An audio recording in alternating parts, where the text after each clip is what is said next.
One bolt's missing. I'm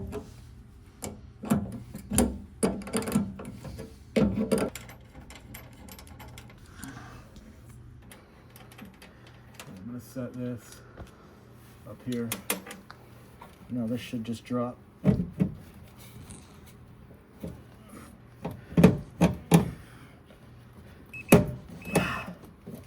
me see.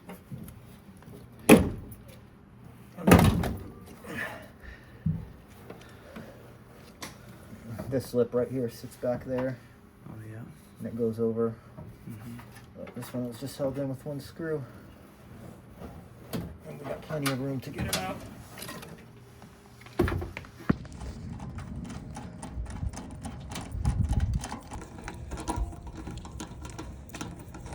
Screwdriver with all those bits. I keep meaning to get it, but keep putting it off. Yeah, I like them. I have like 3 of them already because I always lose them.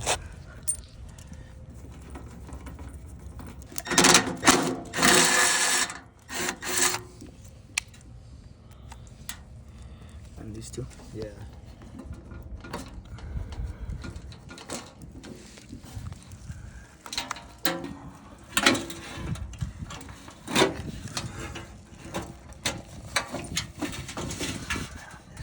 See, they give you plenty of shaft on this one. This one looks very new. Like, I bet it's gonna slide right out. I don't think we'll need the puller for this one. It can suck. And then it doesn't have to come all the way out. The only reason I did it on the last one is because it was seized up. Now just do the shake and it should fall right out. Easy peasy. What kind of cap do we have on this?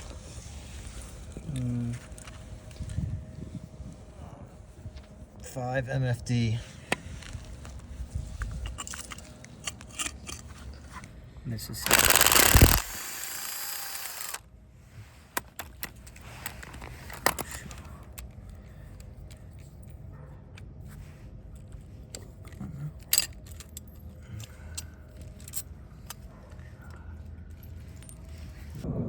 So this is a rescue motor, and I don't know why it went bad.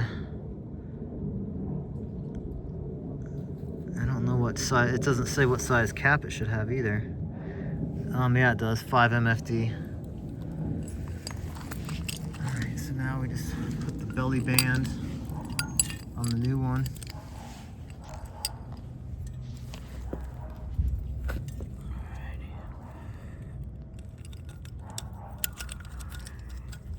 Since that shaft's pretty long, you can probably put it lower, like that, or should it like? I would just see if you can put it on sitting down. Okay. Let me see. Because that would be easiest. We're asking for trouble setting these nuts and bolts on this asphalt. Hey guys. How's it going?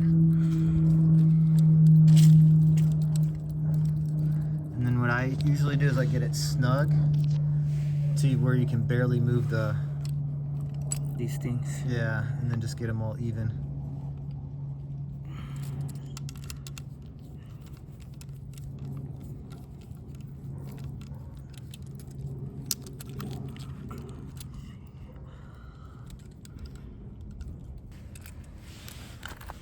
You want me to tighten it? Yeah, please. Let's see if we can tighten it without anything moving. We're still flush. Perfect.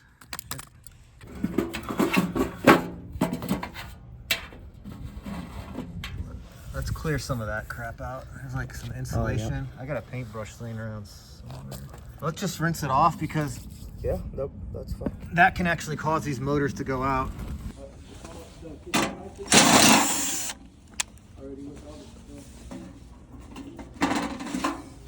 This capacitor's a little weak, 4.5. Possibly contributing to the motor failure.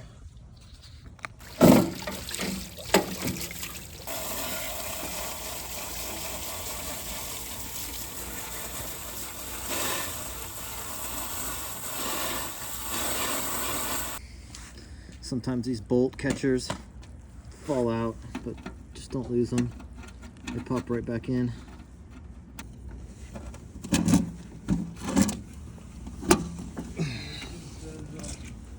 Got a new 5 MFD run capacitor.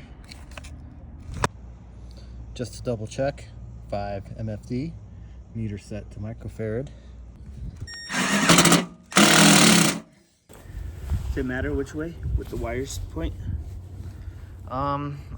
I try and get the wires as close to this. So like that or like that? I mean, it shouldn't really matter, but if you do have it this way, this is the closest to the where you hook it up. So Yeah, it's best practice to keep the wires close.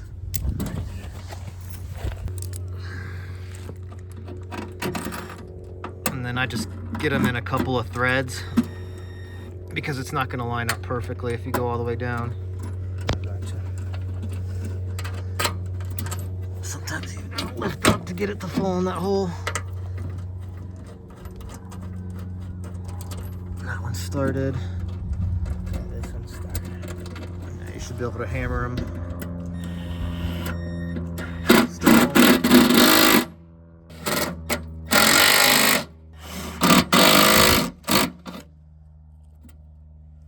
Need to find a home for this. I can probably put it right here. This one?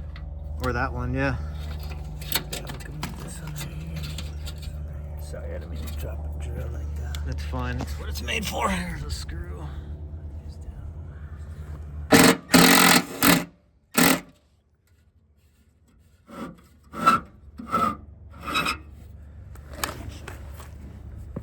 Alright. Now upside down? I usually set it like this. Oh, okay. And then that way you can center the squirrel cage.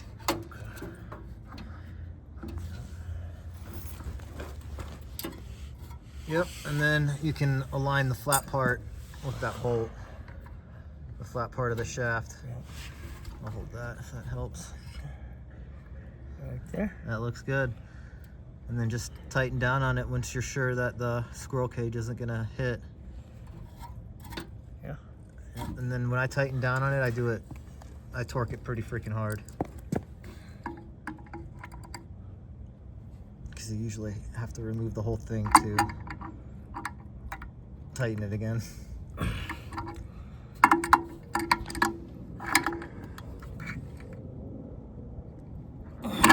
Perfect. That should be good. Done? Yeah. Alrighty. All right. Now I just throw it back in. So yeah, you want to position that over that flat part. I got you. And just keep your hand on the back because I've had it fall out like a million times when you think you got it. And then it just falls down. On it? I don't know. I think so. I mean, it should be falling now if it wasn't. If you're not on it.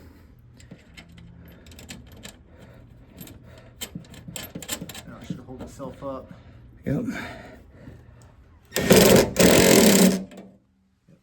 Now we just hook our wire nut or wires back together.